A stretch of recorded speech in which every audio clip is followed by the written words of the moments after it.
মুসলিম ধর্মাবলম্বীদের সবচেয়ে বড় উৎসব পবিত্র ঈদ উল ফিতরের আনন্দে মেতেছে পুরো দেশ। এবারের ঈদ অন্য সবার চেয়ে একটু আলাদা নাজমুল হোসেন শান্তর কাছে। ৩ ফরম্যাটে বাংলাদেশ দলের নেতৃত্ব পাওয়ার পর প্রথম ঈদ শান্তর। ঈদের লম্বা ছুটিতে রাজশাহীতে পরিবারের কাছে ছুটে এসেছেন অধিনায়ক। সকালে পবা উপজেলার রণহাট কেন্দ্রীয় ঈদগাহ মাঠে নামাজ আদায় করেন শান্ত।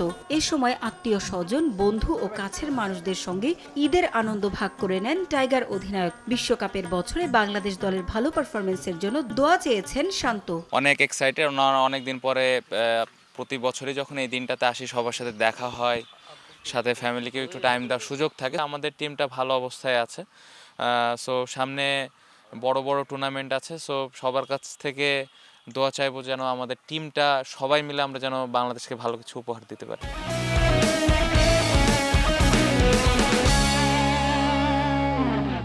বরাবরের মতো এবারও বগুড়ার মাটিডালিতে পরিবারের সঙ্গে ঈদের নামাজ আদায় করেছেন মুশফিক। ইনজুরির কারণে এবার 1 সপ্তাহ আগেই বগুড়ায় চলে আসেন মুশি।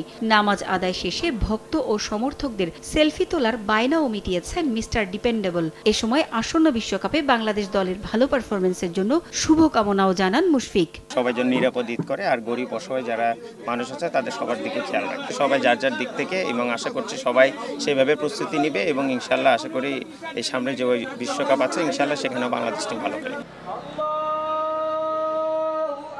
জাতীয় দলের আরেক ক্রিকেটার রিশাদ হোসেন ঈদের নামাজ আদায় করেছেন নীলফামারীর টুপামারি ইউনিয়নে। সকালে পীরের মাজার ঈদগাহ মাঠে বাবা ও পরিবারের সদস্যদের সঙ্গে ঈদের শুভেচ্ছা বিনিময় করেন রিশাদ। সবাই আমার জন্য দোয়া করবেন যেন আমার মতো সবার জন্য ভালো ঈদ কাটে। তো আশা করি সবাই ভালো আছেন। তো সবাইকে ঈদ মোবারক। দারুণ সময় পার করছেন পেসার শরীফুল ইসলাম। বিপিএল এর সর্বোচ্চ উইকেট শিকারী শরীফুল জাতীয় দলের হয়েও খেলছেন দুর্দান্ত।